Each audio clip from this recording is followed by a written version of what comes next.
দেখো আরেকজনকে দেখো, সারাটা দিন দুষ্টুমি করে, রাত্রিবেলাও দুষ্টুমি করে, এখন বাবুর মনে হয়েছে যে ঘুমাতে হবে, তাই জন্য দাদার কাছে এসে শুয়ে পড়েছে। আমার শোয়ার তো জায়গা নেই, প্রতিদিনই থাকেন, এটা আজকে নতুন কিছু না। তো দাদার কোলে একদম সাঁটিয়ে বসে দাদার কাছে এখন মাসাজ খাচ্ছে। কেন মাসাজ খাচ্ছে? কারণ সারাদিন অনেক দুষ্টুমি করে তো, তাই জন্য অনেক কষ্ট হয়। একটু মাসাজ না খেলে তো গা হাত পাগুলো খুবই ব্যথা করে, তাই না? তো এখন বাবু মাসাজ খাবেন মন দিয়ে। মাসাজ খেয়ে নিয়ে তারপর কিন্তু ও ঘুমাবে।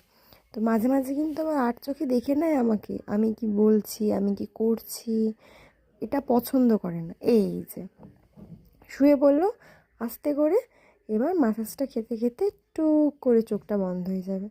সত্যি বলছি, এরকম যদি মাসাজ আমাকে কেউ করে দিত, ব্যাপারই আলাদা হতো।